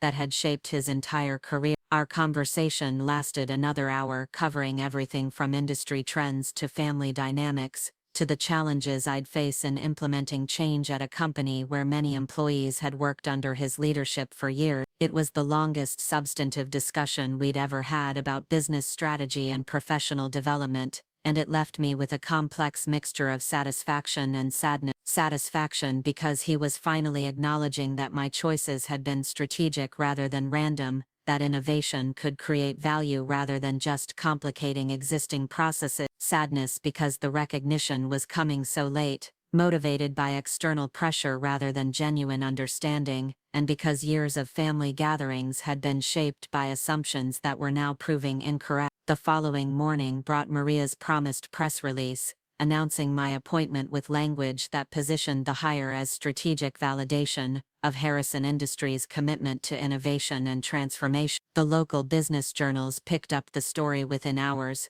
describing me as a digital transformation expert with a proven track record of helping major corporations modernize their operations and improve competitive position. No mention was made of family connections or retirement party conversations, just professional qualifications and strategic expertise. The appointment was being evaluated based on results rather than relationships, on performance rather than politics. It was exactly how I'd always wanted my career to be measured, finally happening at a scale that would make the measurement impossible to ignore. The first family gathering after the announcement was Jessica's birthday dinner 2 weeks later, and the dynamic was completely different from any family meal I could remember. Instead of deflecting questions about my work or enduring subtle suggestions about finding something more stable, I found myself fielding genuine questions about digital transformation, organizational change, and industry trends. My father, who'd spent years encouraging me to consider insurance or another traditional field, asked detailed questions about Harrison Industries' competitive challenges and how technology could address them. My mother, who'd worried about my lack of conventional benefits, wanted to understand how executive compensation worked and whether I felt secure in my new role.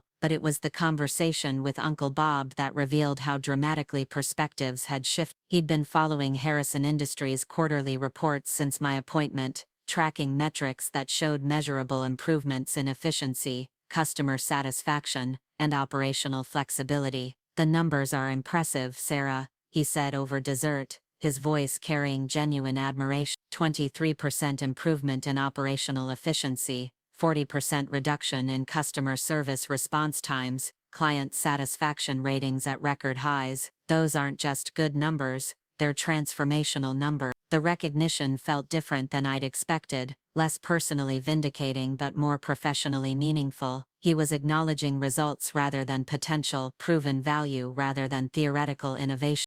The validation was based on objective measures of success rather than subjective assessments of career choices.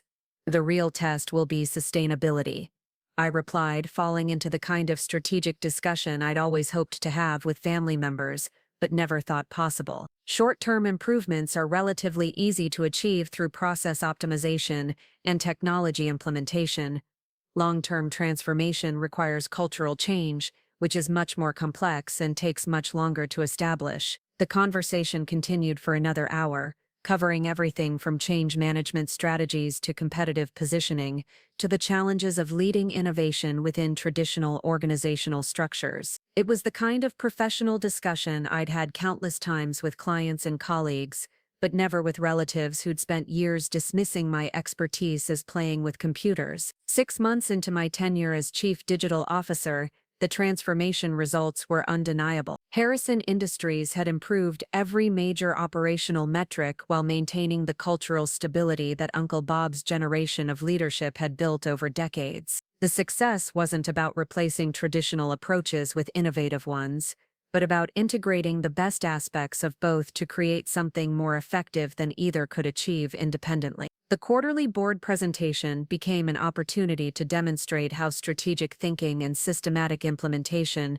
could create measurable value at organizational scale. Revenue was up 18% year over year, customer retention had improved to record levels, and employee satisfaction scores reflected appreciation for modernized systems that made daily work more efficient and less frustrating. But beyond the metrics and presentations, the position had provided something I'd never experienced in consulting: the satisfaction of building systems that would create value for years rather than solving immediate problems and moving on to the next client. The authority to see innovations through from conception to full implementation, the resources to prove that transformation could enhance rather than threaten organizational stability. The woman who'd been dismissed as never amounting to anything had become the architect of organizational change at the company her uncle had spent 32 years managing through conventional approaches. The irony was complete, but the real satisfaction came from using expertise developed through years of independent consulting to create lasting value within established institutional framework. The retirement party had been intended to celebrate Uncle Bob's legacy of steady leadership and incremental progress. Instead, it had become the launching point for demonstrating that innovation and tradition could complement rather than compete with each other,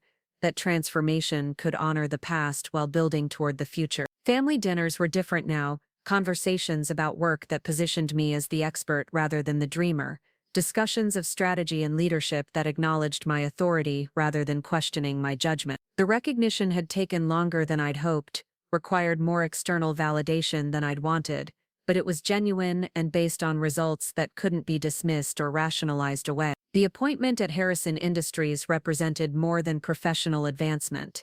It was proof that expertise and innovation could create opportunities that traditional career paths couldn't match, that thinking differently was often more valuable than thinking safely, that the family member who'd never fit conventional expectations could become the catalyst for proving that success looked different in different generations. The quarterly results continued to exceed projections. The transformation metrics showed sustainable progress, and the professional relationships I'd built with board members and industry leaders opened doors to opportunities I'd never imagined possible. The consulting work had taught me how to solve problems. The executive position was teaching me how to build solutions that solved themselves. But perhaps most importantly, the role had finally provided a platform that matched my capability, an environment where innovation was valued as much as tradition, where strategic thinking was appreciated as much as operational efficiency, where results mattered more than relationships or conventional career trajectory. The evening that had begun with Uncle Bob's dismissive assessment of my accomplishments had ended up launching a career trajectory that would exceed anything he'd achieved through 3 decades of conventional corporate advancement. The timing had been perfect, the vindication complete, and the professional satisfaction deeper than I'd imagined possible when I was standing in that ballroom holding my champagne glass and wondering if maybe he was right about my lack of achievements. 1 year later, when Harrison Industries was recognized as the industry leader in digital transformation and operational innovation, Uncle Bob sent me a handwritten note. "Sarah, I've been thinking about that conversation we had at my retirement party, and I realize now that I wasn't just wrong about your accomplishments. I was wrong about what accomplishment means in the modern business environment. Thank you for showing me that innovation creates more value than optimization, that thinking differently is more important than thinking safely, and that sometimes the most unconventional approaches produce the most conventional measures of success." The note represented more than personal vindication. It was acknowledgement that different generations might define achievement differently, that success in rapidly changing markets required different skills than success in stable industry, that the family member who'd seemed lost might actually have been pioneering approaches that everyone else would eventually need to learn. The retirement party that was supposed to celebrate the end of Uncle Bob's influence at Harrison Industries had become the beginning of mine. The evening intended to honor conventional wisdom had launched a demonstration that innovation and expertise could create more value than experience and tradition. The conversation that started with dismissive assessment had ended with transformational results that proved merit mattered more than expectations, performance more than politics, and strategic thinking more than established relationship. The woman who'd never amounted to anything had become the chief digital officer leading organizational transformation at a major corporation, proving that sometimes the most valuable accomplishments are the ones that don't fit traditional categories of achievement. 2 years after that pivotal retirement party, I stood in the same grand ballroom at the Marriott downtown Denver, but this time the celebration was mine. Harrison Industries was hosting its annual Innovation Awards ceremony, recognizing employees and departments that had contributed to what industry analysts were calling the most successful corporate transformation in the manufacturing sector. The irony of the location wasn't lost on me. Returning to the place where my uncle had declared I'd never amounted to anything, now as the keynote speaker at an event, celebrating achievements that had redefined what success looked like in our industry. The ballroom was decorated differently this time, with sleek digital displays showcasing transformation metrics and testimonials from clients who'd benefited from our modernized operation. Instead of silver and gold streamers honoring the past, the decor emphasized forward momentum and innovation. The guest list had expanded beyond Harrison Industries employees to include technology partners, industry leaders, and business journalists who'd been tracking our progress since Maria Santos had first announced her ambitious transformation agenda. As I adjusted my presentation notes backstage, I reflected on how dramatically everything had changed since that evening when I'd stood by the dessert table feeling like the family disappointment. The woman who'd been dismissed as never accomplishing anything meaningful was about to address an audience of 500 business leaders about strategic innovation and organizational change. The consulting expertise that my relatives had categorized as playing with computers had become the foundation for transforming a century-old company into an industry pioneer. The past 24 months had been a masterclass in the difference between project-based consulting and comprehensive organizational leadership. Every challenge I'd faced as Chief Digital Officer had required not just technical expertise but diplomatic finesse,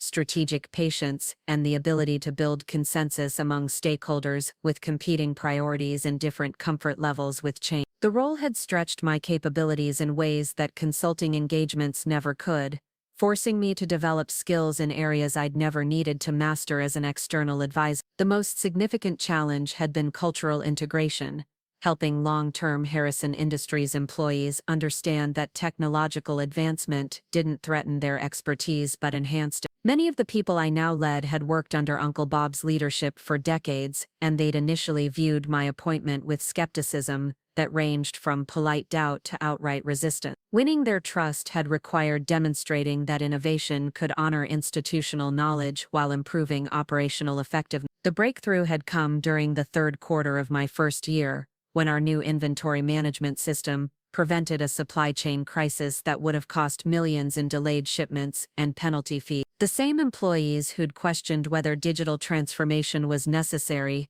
suddenly understood how predictive analytics and automated monitoring could protect the company from risks they'd previously managed through experience and intuition alone. Maria Santos had been an exceptional mentor throughout the transition, providing the political cover I needed to implement controversial changes while ensuring that I developed the executive presence necessary for long-term success. Her own background included similar experiences with family skepticism and professional validation, which made her uniquely qualified to help me navigate the complex dynamics of proving competence to people who'd already formed opinions about my capability. The key to transformational leadership, she'd told me during one of our weekly strategy sessions, is understanding that you're not just changing processes or implementing technology, you're changing how people think about their work, their value, and their future. That requires empathy as much as expertise, patience as much as vision. Her guidance had been invaluable during the most challenging periods,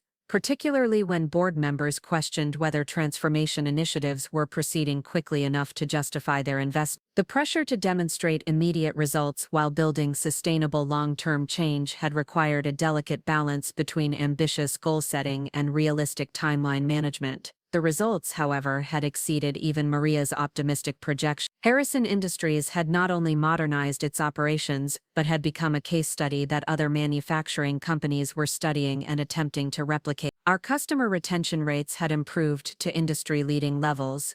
Our operational efficiency metrics had set new benchmarks, and our employee satisfaction scores reflected appreciation for systems that made daily work more productive and less frustrating. But perhaps the most meaningful validation had come from competitors who'd begun recruiting our team members, recognizing that expertise developed during our transformation process had become highly valuable in an industry struggling to adapt to rapidly changing market conditions. The consulting firms that had once dismissed my approaches as unnecessarily complex were now offering significant compensation packages to employees who'd learned to implement the strategies I'd pioneered. The professional recognition had extended far beyond Harrison Industries and Denver's business community. Harvard Business Review had published a case study analyzing our transformation methodology, and I'd been invited to speak at conferences in Chicago, San Francisco, and New York about the intersection of technological innovation and organizational culture. The expertise that had once seemed too unconventional for family members to understand was now being studied by business schools and implemented by Fortune 500 companies across multiple industries. But success at this level had also brought unexpected challenges, particularly in managing relationships with family members who were still adjusting to the dramatic shift in how they understood my capabilities and accomplishments. The transition from being seen as the disappointing relative to being recognized as a business leader had created dynamics that none of us had fully anticipated or knew how to navigate gracefully. My parents had struggled initially with the cognitive dissonance between their long-standing concerns about my career choices and the undeniable evidence of my professional success. They'd spent years encouraging me to find something more stable and conventional,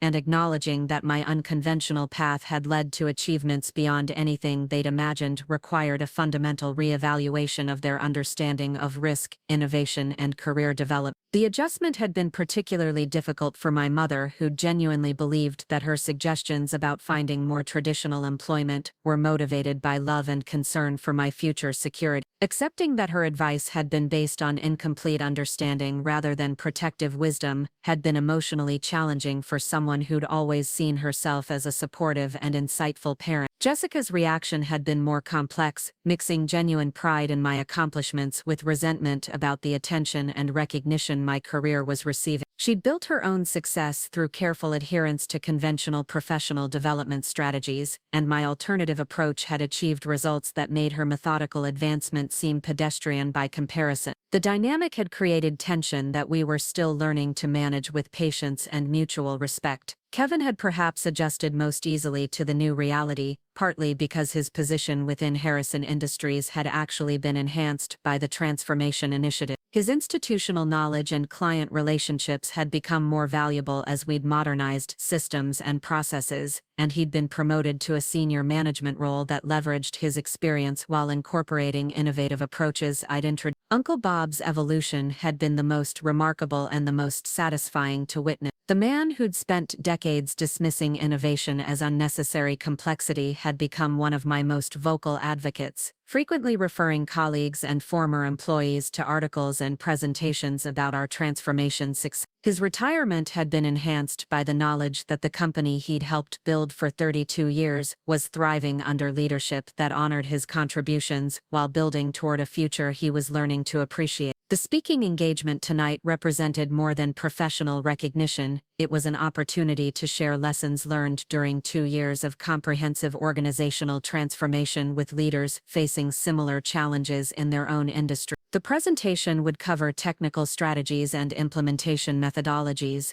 but also the human elements of change management that were often overlooked in business school curricula and consulting framework. As I walked onto the stage and looked out at the audience, I spotted familiar faces throughout the ballroom.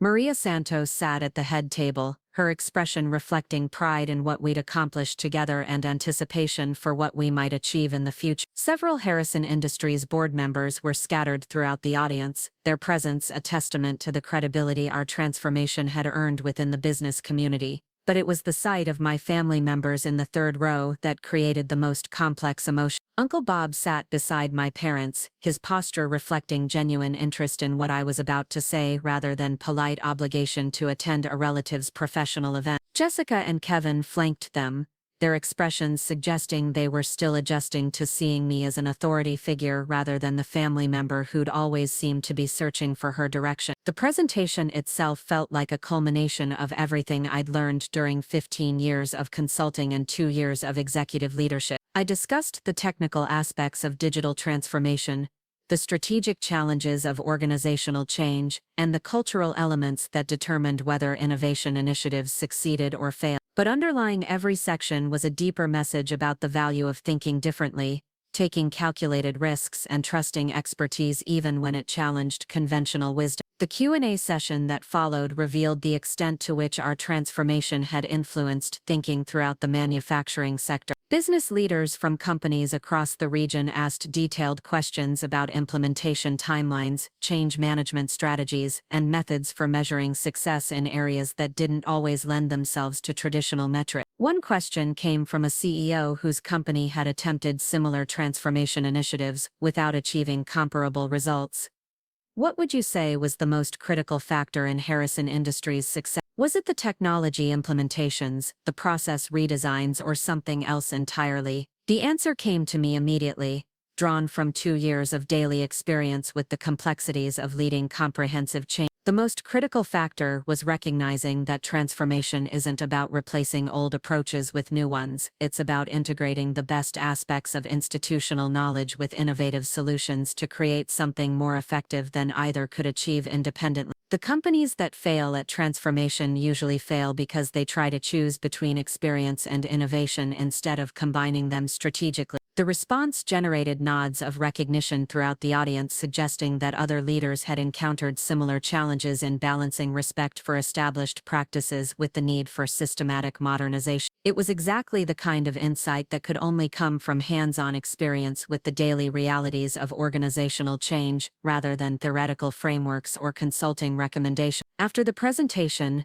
the networking reception provided opportunities for conversations that reinforced how significantly perspectives about my capabilities had evolved. Industry leaders who'd never heard of Mitchell Consulting Solutions were eager to discuss collaborative opportunities and strategic partnerships. Competitors who'd initially dismissed our transformation approaches were now asking detailed questions about methodologies they hoped to adapt for their own organization. But the most meaningful conversation took place near the end of the evening, when Uncle Bob approached me with an expression I'd never seen before. Not the patronizing concern that had characterized our relationship for decades, but genuine respect mixed with something that might have been gratitude. "Sarah, I've been thinking about something all evening," he said, his voice carrying a thoughtfulness that suggested careful consideration rather than casual conversation. "When I made that comment about you never amounting to anything, I wasn't just wrong about your accomplishment. I was wrong about what accomplishment means in the modern business environment."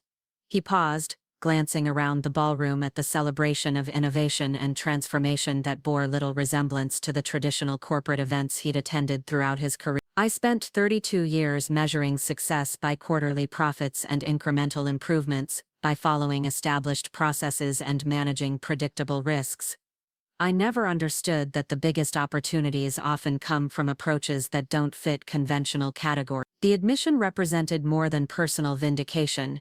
It was acknowledgement that different generations might define achievement differently, that success in rapidly changing markets required different skills than success in stable industry. More importantly, it suggested that he'd genuinely learned from watching our transformation rather than simply adjusting his assessment based on external validation. The thing is, Uncle Bob continued, watching what you've accomplished at Harrison Industries has taught me that innovation and tradition don't have to compete with each other. You didn't succeed by rejecting everything we'd built over the decade. You succeeded by understanding what was worth preserving and what needed to be transformed. The conversation lasted another 30 minutes, covering everything from industry trends to family dynamics to the lessons he'd learned from observing comprehensive organizational change. It was the kind of substantive discussion about business strategy and leadership that I'd always hoped to have with family members but never thought possible given their skepticism about unconventional career paths. As the evening concluded and guests began departing,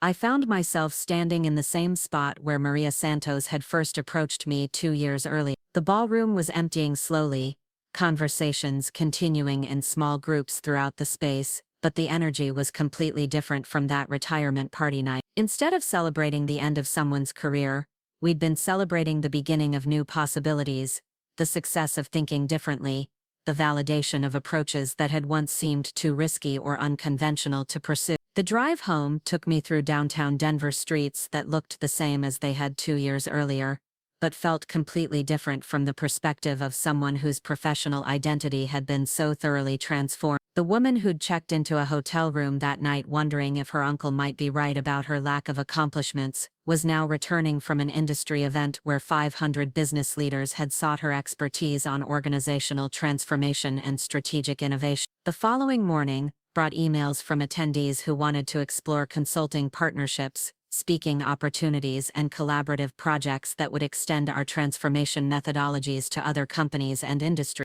The expertise that had once seemed too specialized for family members to understand was now being sought by organizations across the country that were facing similar challenges in adapting to rapidly changing market conditions. But perhaps the most meaningful message came from Maria Santos, who'd sent a brief note reflecting on the evening and our collaboration over the past 2 years. Sarah, watching you present tonight reminded me of why I sought you out for this position. You have a rare combination of technical expertise and emotional intelligence that makes transformation possible rather than just theoretically sound. Thank you for proving that the right person in the right role can create value that extends far beyond a single organization. The recognition felt different than I'd expected when I was standing in that ballroom 2 years earlier, feeling dismissed and undervalued by people whose approval I'd craved since childhood. External validation was satisfying, but it paled in comparison to the deep professional fulfillment that came from using expertise to solve meaningful problems and create lasting value. The retirement party,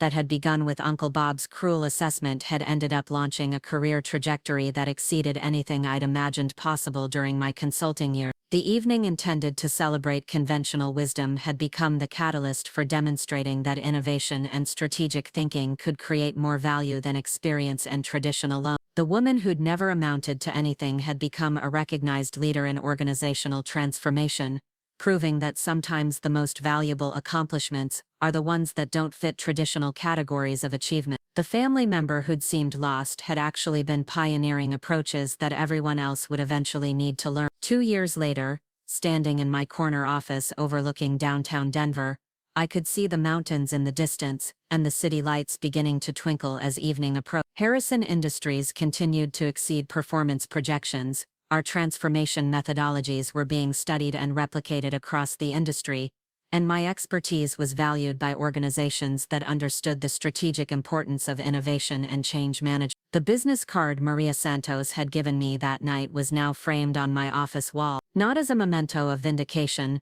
but as a reminder that recognition often comes from unexpected sources, and that professional fulfillment requires both competence and the courage to trust your own judgment, even when others question your choices. The retirement party had been intended to honor the past, but it had ended up launching a future that proved the most unconventional paths sometimes lead to the most meaningful destinations. Up next, you've got 2 more standout stories right on your screen. If this one hit the mark, you won't want to pass these up, just click and check them out.